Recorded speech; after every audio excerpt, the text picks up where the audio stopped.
Shh. Here's the secret. I'm sharing the exact strength plan that took me from 6-hour marathon to 3:20 marathon, pain-free, even after rupturing my Achilles in 2023 as a 200-pound runner. Let's dive in. First, I always start with about 5 minutes of dynamic warm-up. Torso twists, leg swings, arm circles, nothing too strict. Just enough to break a sweat, get my heart rate up, and tell my body, alright, it's go time. Then we move on to what I call the power banks. They are heavy compound lifts and they're the foundation of my strength training. I usually pick 1 or 2 per session from this list. Because they're the most difficult lifts, I try to do them first when I have the most energy. I start with lighter warm-up sets to get my body ready, then move into 3 sets of 3 to 5 reps at working weight. If I hit all reps cleanly without struggling, I'll add a little more next time. Usually 2.5 pounds on each side or even less. Sometimes I swap weighted pull-ups for bodyweight pull-ups, and in that case, I'll do 5 sets of 8 to 10 reps. If you can't do a pull-up, it's totally fine. You can use lat pull-down. It uses the same muscle group. The key here is that I'm conservative with my weights, and I stick to low reps and moderate sets because I'm building strength slowly and safely so I can keep running injury-free while getting stronger.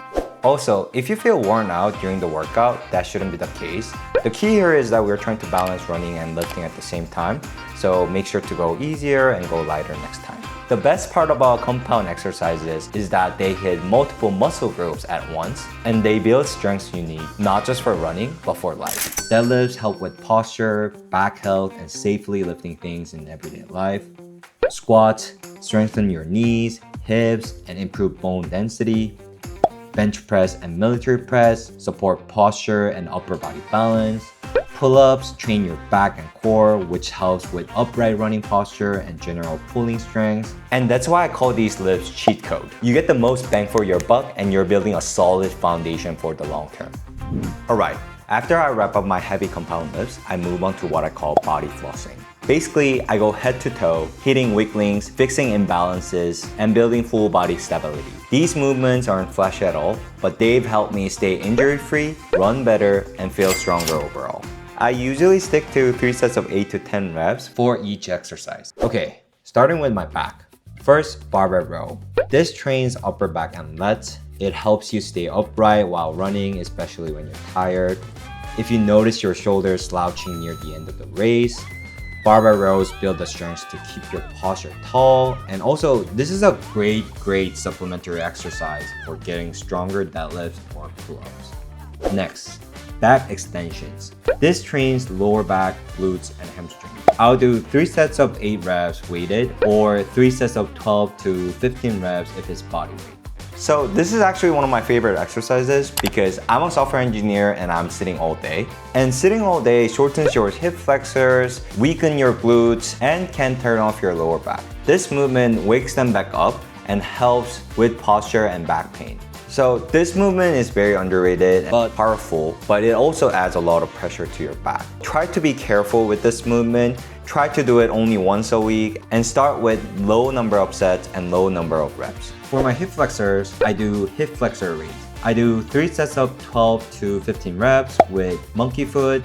If you don't have that device in your gym, you can simply use kettlebell. This movement trains muscles that lift your knee when running. It boosts your stride power and helps prevent lower back pain from poor form.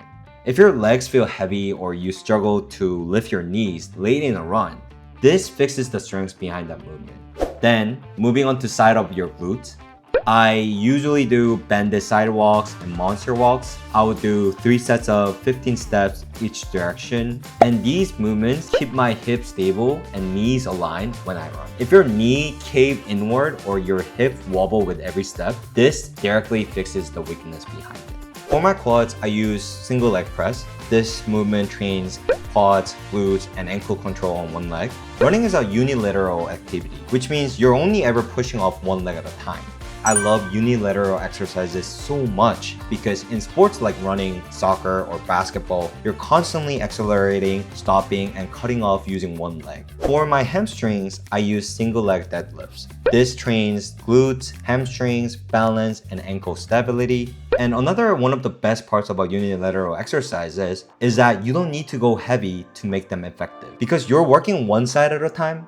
So your body has to stabilize more, balance harder, and recruit smaller support muscle you normally don't use at all.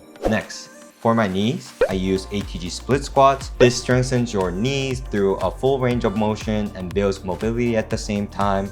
And I usually like to do them 3 sets of 6 reps, but you should definitely start with a body weight or even easier versions such as elevated ATG split squat or holding onto a pole when you're doing an ATG split squat.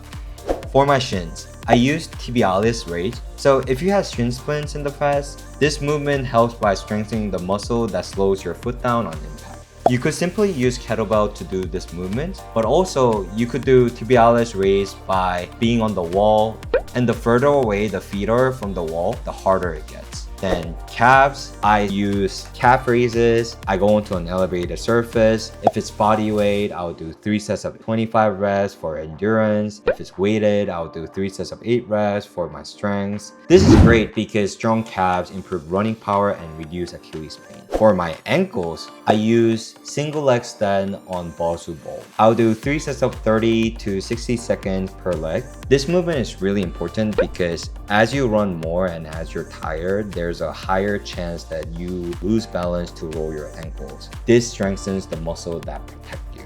Finally, for my core, I do hanging leg raises, 3 sets of 15 reps. This movement trains lower abs and hip flexors. And for my side abs, I use side dumbbell raises for lateral stability. And these core movements build a deep core strength that keeps your spine stable and posture upright.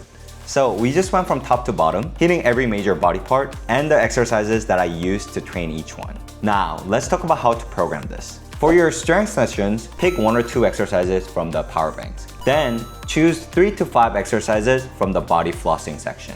Think of it like a menu at a restaurant. I've given you the full spread. Now you get to pick what works best for you.